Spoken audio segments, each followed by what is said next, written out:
देखिए, पहली बात तो ये कि इनको कोई स्टे नहीं मिला, तो ये एक झटका है सीबीआई के लिए। किस तरह से बीजेपी ने और प्रधानमंत्री नरेंद्र मोदी जी ने अरविंद केजरीवाल जी और आम आदमी पार्टी के खिलाफ षड्यंत्र किया। बार बार वो सिम कार्ड जो डिस्ट्रॉय किए गए, वो टेलीफोन जो डिस्ट्रॉय किए गए, उनका कोई अता पता नहीं मिला जांच एजेंसी। आरोप और जो तथ्य और जो एविडेंस भाजपा की इन्वेस्टिगेशन एजेंसीज लेकर आई, वो इस लायक भी नहीं है कि उन पे ट्रायल चला जाए। वीरेंद्र सचदेवा कह रहे हैं निश्चित ही सजा मिलेगी।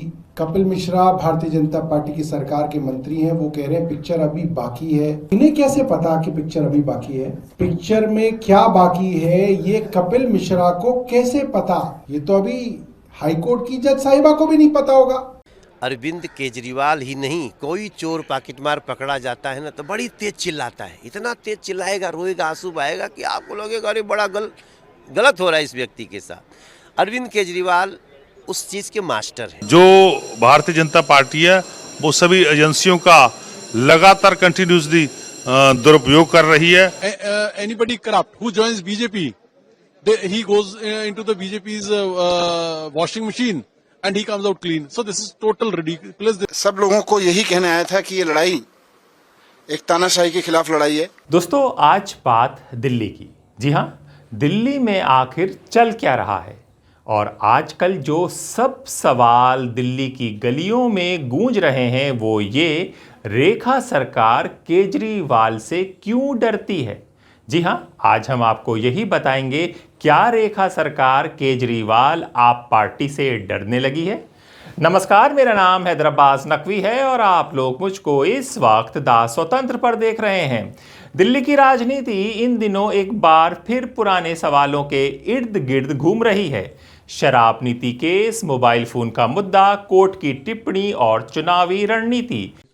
देखिए, पहली बात तो ये कि इनको कोई स्टे नहीं मिला, तो ये एक झटका है सीबीआई के लिए। और दूसरी बात यह कि अभी इसकी पूरी डिटेल जो जानकारी है अपने वकीलों से लेके तब आधिकारिक रूप से इस पर हम लोग अपनी बात रखें। मैं आपसे कह रहा हूं कि पूरा एक बार अपने वकीलों से बातचीत करके और तब एक ऑफिशियल स्टेटमेंट आपके सामने रखेंगे। जो जिस काम के लिए गए थे, सबसे बड़ी बात तो यह है कि कोई स्टे नहीं मिला। जो सीबीआई की अदालत का फैसला है वो यथावत है, उस पर कोई स्टे नहीं लगा है। इन सब के बीच एक बड़ा सवाल खड़ा हो गया है, क्या दिल्ली में कानूनी लड़ाई के पीछे राजनीतिक डर भी छिपा है? दरअसल मामला सिर्फ एक कथित शराब घोटाले का नहीं रह गया, ये अब उस राजनीतिक टकराव की कहानी बन चुका है जिसमें केंद्र बीजेपी और आम आदमी पार्टी आमने सामने खड़ी है। हम सब ने देखा है कि किस तरह से बीजेपी ने और प्रधानमंत्री नरेंद्र मोदी जी ने अरविंद केजरीवाल जी और आम आदमी पार्टी के खिलाफ षड्यंत्र किया। किस तरह झूठे आरोप लगाए गए, किस तरह झूठे केस किए गए, बिना किसी सबूत को उनको जेल में डाला गया। ये अत्याचार पूरा देश देख रहा है। लेकिन मोदी जी ने अत्याचार सिर्फ अरविंद केजरीवाल के साथ नहीं किया, सिर्फ आम आदमी पार्टी के साथ नहीं किया। आज दिल्ली वाले भी इस अत्याचार के भुक्तभोगी हो रहे हैं। जो 10,000 बस मार्शल जिनको नौकरी से निकाला गया, जो हजारों मोहल्ला क्लिनिक में काम करने वाले कर्मचारी जिनको नौकरी से निकाला गया, वो ओपीडी पे बैठने वाले, पर्ची बनाने वाले डेटा एंट्री ऑपरेटर्स, वो डीटीसी के बस कंडक्टर और ड्राइवर, वो भी मोदी जी के अत्याचार के शिकार हैं। और आज अरविंद केजरीवाल जी यहाँ पर सब लोगों को संबोधित करेंगे कि अब समय आ गया है मोदी जी की तानाशाही और अमित शाह की तानाशाही के खिलाफ आवाज उठाने का। मोबाइल फोन पर क्यों अटकी है राजनीति, आइए समझते हैं। बीजेपी के कई नेताओं का आरोप है कि मनीष सिसोदिया और आम आदमी पार्टी के कई नेताओं ने अपने मोबाइल फोन नष्ट किए, इसलिए वो दोषी हैं। बार बार वो सिम कार्ड जो डिस्ट्रॉय किए गए, वो टेलीफोन जो डिस्ट्रॉय किए गए, उनका कोई अता पता नहीं मिला जांच एजेंसी को। और उसी बात का उल्लेख उस निर्णय में भी है कि सबूतों का अभाव है। आपके पास इन सवालों का कोई जवाब नहीं है कि अगर शराब नीति ठीक थी और जैसे ही वो घोटाले सामने आए तो वो शराब नीति आपने वापस क्यों ली थी? कोई जवाब नहीं है। क्यों आपने ठेकेदारों की परसेंटेज 6% से 12% करती थी। कोई जवाब नहीं है। क्यों आपने एक बोतल के साथ एक बोतल फ्री, जिससे लोगों के घर बर्बाद हो गए, माताओं बहनों के। कितने लोगों पे मुकदमे दर्ज हुए, कितने मासूम लोगों की जान चली गई, लेकिन इसका कोई जवाब आपके पास नहीं है। अरविंद केजरीवाल आप भ्रष्टाचारी हैं, इसमें कोई संदेह नहीं है। लेकिन अदालत का रुख इससे एकदम अलग है। कोर्ट ने साफ कहा कि सिर्फ मोबाइल फोन नष्ट करना अपने आप में सबूत मिटाना नहीं माना जा सकता। यहीं से सवाल उठता है, अगर मोबाइल फोन नष्ट करना अपराध नहीं है तो बीजेपी बार बार उसी मुद्दे को क्यों उठा रही है? बरी से भी ज्यादा किया था, डिस्चार्ज कर दिया था कि आरोप और जो तथ्य और जो एविडेंस भाजपा की इन्वेस्टिगेशन एजेंसीज लेकर आई, वो इस लायक भी नहीं है कि उन पे ट्रायल चला जाए। भाजपा को अपनी गलती मान लेनी चाहिए, उनको अरविंद केजरीवाल जी से माफी मांगनी चाहिए, मोदी जी और अमित शाह को तो स्पेशली मांगनी चाहिए, क्योंकि ये पूरा का पूरा फर्जी केस उन्होंने भाजपा के दफ्तर में बैठ के लिखा था। और आप देखिए कि बीते दिनों में क्या क्या सीक्वेंस रहा। कोर्ट ने कहा सम्मन्स जो अरविंद केजरीवाल जी को इश्यू हुए वो इलीगल थे। कोर्ट ने कहा जो अरेस्ट अरविंद केजरीवाल जी का हुआ वो इलीगल था। कोर्ट ने कहा पिंजरे में बंद तोते मैना की तरह आपने सीबीआई ईडी का दुरुपयोग किया है। और आखिरकार लास्ट में कोर्ट ने कहा कि ये आरोप इतने बेहुदा, इतने बेबुनियाद है, जो एविडेंस आए हैं जो सिर्फ हियरसे पे बेस्ड है, इतने बेबुनियाद है कि इन पे ट्रायल भी नहीं चल सकता। माफी मांगने की बजाय अपनी इज्जत बचाने के लिए वो अब कोर्ट में अपील डाल रहे हैं ताकि कहीं कुछ मुंह दिखाने लायक बचे। पर बेशर्मी देखिए, कह रहे हैं कि ईडी वाले मामले पर स्टे कर दीजिए, ताकि उनको पता है कि अब जब सीबीआई का मामला पूरी तरह ध्वस्त हो गया, जो और इसी के ऊपर ईडी का मामला बेस्ड था, तो वो भी ध्वस्त होना है, उसकी डेट आनी है। तो अब कोर्ट में जाके कह रहे हैं कि ईडी के मामले की सुनवाई रोक दी जाए। कितने बेशर्म है ये लोग। देखिए जो बाकी पार्टीज हैं वो ये नहीं समझेंगी, उनके लिए तो आम बात है केस हो जाना, बदनामी होना।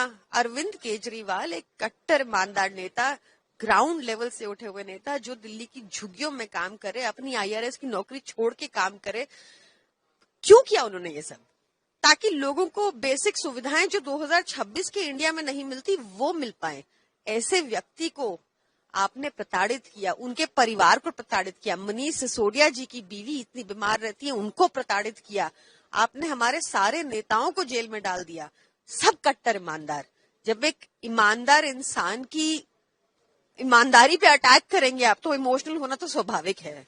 असल में मोबाइल फोन आज किसी भी नेता की राजनीतिक और व्यक्तिगत गतिविधियों का डिटेल रिकॉर्ड होता है। Call, message, WhatsApp chat, meetings, रणनीति, सब कुछ। अगर जांच एजेंसियों को आप नेताओं के फोन मिल जाते तो शायद पता चल सकता था कि किन अधिकारियों से संपर्क में थे, किन राजनीतिक दलों के नेताओं से बातचीत होती थी, पार्टी की अंदरूनी रणनीति क्या थी, जांच एजेंसियों में कौन अधिकारी किसके संपर्क में था। जैसे जैसे ये आगे प्रोसीडिंग होगी, अरविंद केजरीवाल, आम आदमी पार्टी, मनीष सिसोदिया, दुर्गेश पाठक या बाकी लोग जितने भी इसमें इन्वॉल्व हैं, ये सब अपराधी हैं, इनको सजा मिलेगी, ये निश्चित ही। ठीक है, तो वीरेंद्र सचदेवा कह रहे हैं कि जैसे जैसे प्रोसीडिंग आगे बढ़ेगी, अरविंद केजरीवाल, मनीष सिसोदिया, दुर्गेश पाठक ये अपराधी हैं, इनको सजा निश्चित ही मिलेगी, इन्हें पता है। दूसरे एक इनके मंत्री हैं कपिल मिश्रा, इन्होंने कल ट्वीट किया, कई जगह इसके बारे में प्रश्न पूछे जा रहे थे। पिक्चर अभी बाकी है। जिस तरीके से दिल्ली के अध्यक्ष वीरेंद्र सचदेवा कह रहे हैं निश्चित ही सजा मिलेगी, कपिल मिश्रा भारतीय जनता पार्टी की सरकार के मंत्री हैं, वो कह रहे हैं पिक्चर अभी बाकी है। इन्हें कैसे पता कि पिक्चर अभी बाकी है? पिक्चर में क्या बाकी है ये कपिल मिश्रा को कैसे पता? ये तो अभी हाईकोर्ट की जज साहिबा को भी नहीं पता होगा। अभी वो केस पढ़ेंगी तब उन्हें पता चलेगा। वीरेंद्र सचदेवा कैसे कह सकते हैं निश्चित तौर पे सजा मिलेगी? क्या ये सीधे तौर पे ये कहने की कोशिश कर रहे हैं कि इन्हें मालूम है इस मुकदमे में क्या होगा, इन्हें मालूम है पिक्चर आगे क्या है? ये कैसे कर सकते हैं? ये मामला तो हाईकोर्ट की न्यायाधीश स्वर्णकांता शर्मा जी के पास है। क्या ये कहना चाह रहे हैं कि हम जो फैसला चाहेंगे वो जस्टिस स्वर्णकांता से करा लेंगे? ये सवाल है। लेकिन जब से फोन जांच एजेंसियों को नहीं मिले तो कहा जाता है कि निराशा सिर्फ एजेंसियों को नहीं बल्कि पूरी बीजेपी को भी हुई है। जी हां, डिटेल सबूत का दूसरा पहलू टेक्नोलॉजी के इस दौर में सिर्फ, समझिएगा ये बात, जी हां, टेक्नोलॉजी के इस दौर में सिर्फ फोन नष्ट करने से डेटा पूरी तरह खत्म नहीं होता। ये आप लोग भी जानते होंगे। अगर कोई लेन देन हुआ था, कोई दस्तावेज भेजा गया था या कोई कॉल हुई थी तो जिसके पास वो डेटा गया वहां से भी तो सबूत मिल सकते थे। क्यों मिल सकते थे ना? अरविंद केजरीवाल ही नहीं, कोई चोर पाकिटमार पकड़ा जाता है ना तो बड़ी तेज चिल्लाता है। इतना तेज चिल्लाएगा, रोएगा, आंसू बहाएगा कि आपको लगेगा अरे बड़ा गलत हो रहा है इस व्यक्ति के साथ। अरविंद केजरीवाल उस चीज़ के मास्टर हैं। मगर come to the truth, we respect law, we respect court. यानी अगर जांच एजेंसियों को अपनी कहानी पर पूरा भरोसा था तो कनेक्टिंग डिटेल्स डेटा क्यों नहीं मिला? ये एक बड़ा सवाल गूंज रहा है। यही बात ट्रायल कोर्ट ने भी नोट की और कहा, फोन नष्ट करना अपने आप में सबूत नष्ट करने का प्रमाण नहीं है। जितने भी अन्य आदमी जिनको ऑनरेबल कोर्ट ने बरी किया उन सब के लिए बहुत ही बड़ी खबर है कि कोई भी किसी किस्म की स्टे नहीं लगाई। सो इससे पता चलता है। पर लेकिन जो भारतीय जनता पार्टी है वो सभी एजेंसियों का लगातार कंटिन्यूसली दुरुपयोग कर रही है। उनको जो अपोजिशन के लीडर हैं उनको ख़त्म करने के लिए, उनकी जो अपोजिशन की पार्टियां उनको धमकाने के लिए, डराने के लिए और देश के लोकतंत्र को खत्म करने के लिए एजेंसियों का दुरुपयोग किया जा रहा है। कोर्ट की टिप्पणी और राजनीतिक हलचल, समझिए इस बात को। दिल्ली के कथित शराब घोटाला केस में ट्रायल कोर्ट ने जांच एजेंसियों और तत्कालीन एलजी पर भी कुछ टिप्पणियां की। इन टिप्पणियों को हटवाने के लिए भारत सरकार के वरिष्ठ वकील दिल्ली हाई कोर्ट पहुंच गए। लेकिन दिलचस्प बात यह रही कि जिन पर टिप्पणी हुई थी पूर्व एलजी, उनकी तरफ से कोई खास कानूनी बचाव सामने नहीं आया। यहीं से ये मामला और जटिल हो गया। पूर्व एलजी का बयान और फाइलों का विरोधाभास। इस केस में दिल्ली के पूर्व एलजी सरकारी गवाह हैं। उन्होंने जांच एजेंसियों को बताया कि शराब नीति में उन्होंने सिर्फ एक सुझाव दिया था, लेकिन उनके नाम से 6 और सुझाव जोड़ दिए गए। ये दावा काफ़ी गंभीर है, लेकिन सरकारी फाइल में एक अलग कहानी सामने आती है। नवंबर 2021 से अप्रैल 2022 के बीच शराब नीति की फाइल 4 बार एलजी के पास गई और हर बार उनके कार्यालय के अधिकारियों ने लिखा, ऑनर एलजी हैज बीन अप्राइज्ड, यानी एलजी को पूरी जानकारी दी गई थी। चलो, that is up to High Court what they want to do or what CBI wants to present to the High Court. But as far as today is concerned, CBI court has very clearly acquitted and discharged Shri Arvind Kejriwal ji and Manish Sisodia ji from a totally ridiculous, totally baseless so-called liquor scam. Discharging from a case means a lot in thousands of cases. Only once it happens. and that has proved that Arvind Ji, Manish Ji, Aam Aadmi Party is a total, complete, honest party and people. So I don't think that facts are not going to change, whether they go to High Court or Supreme Court. It is just a desperate move by the political bosses, political masters of CBI, that they are moving at this stage. But anybody corrupt who joins BJP, he goes into the BJP's washing machine and he comes out clean. So this is total ridiculous. This is totally absurd and against the democratic principles of the country. अगर ऐसा है तो सवाल उठता है, क्या file गलत है? क्या एलजी के अधिकारियों ने उन्हें अंधेरे में रखा या फिर बयान में कुछ छुपाया जा रहा है? अगर ट्रायल शुरू हुआ तो क्या होगा? यही वजह है कि ये केस अब बीजेपी के लिए भी आसान नहीं रहा। अगर हाई कोर्ट अपील खारिज कर देता है तो बीजेपी की कहानी कमज़ोर पड़ सकती है, लेकिन अगर ट्रायल शुरू होता है तो भी मुश्किल खड़ी हो सकती है, क्योंकि ट्रायल के दौरान एलजी, उनके कार्यालय के अधिकारी और अन्य सरकारी गवाह को अदालत में क्रॉस एग्जामिनेशन का सामना करना पड़ेगा और अदालत में वही सवाल उठेंगे जो अभी फाइलों में दर्ज हैं। और ये सवाल बड़े इसलिए हो जाते हैं क्योंकि ये वही कपिल मिश्रा हैं जिन्होंने दिल्ली दंगों से पहले खुल्लम खुल्ला धमकी देके दिल्ली दंगों को भड़काने का जो प्रयास किया वो सबके सामने है वीडियो पे। फरवरी 2020 की बात है और उसी समय 26 फरवरी 2020 को इसी दिल्ली हाई कोर्ट के जस्टिस मुरलीधर ने अपनी कोर्ट में दिल्ली पुलिस और केंद्र सरकार को आड़े हाथों लिया और उनको कहा कि हेट स्पीच मामले में कपिल मिश्रा और अनुराग ठाकुर के ऊपर एफआईआर दर्ज हो। 26 फरवरी 2020 और उन्होंने कहा 27 फरवरी को आना। अगले दिन 27 फरवरी डेट लगा दी। 26 फरवरी को इसी दिल्ली हाई कोर्ट के जस्टिस मुरलीधर ने दिल्ली पुलिस और केंद्र सरकार को एफआईआर दर्ज करने के लिए कहा और अगले दिन 27 तारीख को डेट लगाई और 26 फरवरी को रात को 11 बजे केंद्र सरकार के लॉ एंड जुडिशरी डिपार्टमेंट ने जस्टिस मुरलीधर की ट्रांसफर का नोटिफिकेशन निकाल दिया। रात को 11 बजे 11 बजे मंत्रियों के दफ्तर नहीं खोला करते, 6 बजे बाबू घर चले जाते हैं।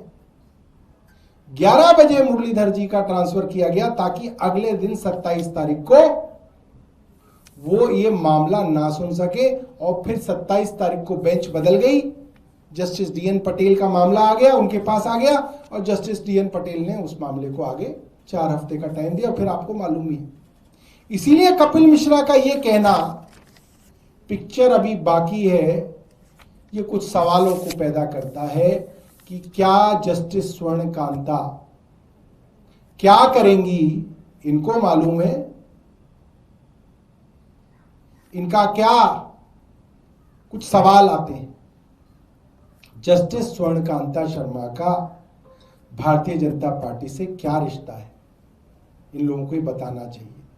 और ये कैसे इस बात को कह सकते हैं, वीरेंद्र सचदेवा कह सकते हैं जस्टिस, और ये कपिल मिश्रा कह रहे हैं कि पिक्चर अभी बाकी है। तो मैं आप सबके सामने इन गंभीर सवालों को रख के जा रहा हूं। राजनीतिक रणनीतिक का आरोप समझिए। आपका आरोप है कि इस पूरे मामले को लंबा खींचने की रणनीति अपनाई गई ताकि मुद्दा चुनाव तक जिंदा रहे। लेकिन जब ट्रायल कोर्ट ने केस को खारिज किया तो पूरी कहानी अदालत के आदेश के जरिए सार्वजनिक हो गई। अब बीजेपी की मजबूरी यह है कि किसी भी तरह इस केस को दोबारा जिंदा किया जाए, क्योंकि अगर केस खत्म हो गया तो राजनीतिक नुकसान हो सकता है और अगर केस आगे बढ़ा तो अदालत में कई सवालों के जवाब देने पड़ सकते हैं। आज मैं जम्मू कश्मीर में हूं और वैष्णो देवी, माता वैष्णो देवी के दरबार में मत्था टेक के आया हूँ। जम्मू में हमारे मित्र, मेरे भाई, हमारे दोस्त और हमारी पार्टी के लीडर, जम्मू में हमारी पार्टी के लीडर, हमारे दोस्त महराज मलिक जी का परिवार यहाँ है, घर यहाँ है, एमएलए के रूप में उनको जो मिला हुआ है। मैं यहाँ पे सब लोगों से मिलने आया था और मुझे खुशी है कि नरेंद्र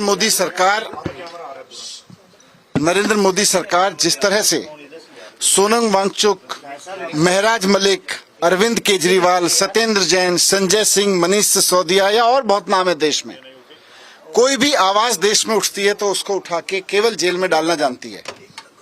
झूठे आरोप लगाएंगे, फर्जीवाड़ा करेंगे, फर्जी लोगों को अरेस्ट कर करके बयान दिलवा के लोगों को जेल में डालेंगे। ये भारत की राजनीति का नॉर्मल बना दिया है नरेंद्र मोदी जी ने। तो मैं आज सब लोगों को यही कहने आया था कि ये लड़ाई एक तानाशाही के खिलाफ लड़ाई है। अपने जम्मू के साथियों को मैंने यही कहा है कि हिम्मत नहीं हारनी है। क्या यही वजह है कि टकराव जारी है? दिल्ली की राजनीति में अब सवाल सिर्फ एक केस का नहीं रह गया है। समझिएगा ये बात, दिल्ली की राजनीति और दिल्ली वालों के लिए अब सवाल सिर्फ एक केस का नहीं रह गया है। सवाल ये भी है कि क्या ये कानूनी लड़ाई है या राजनीतिक शक्ति परीक्षण? और यही वजह है कि दिल्ली सरकार चाहे किसी की भी हो, राजनीतिक टकराव का केंद्र अभी भी एक ही नाम के आसपास घूमता है और वो नाम है अरविंद केजरीवाल। नमस्कार।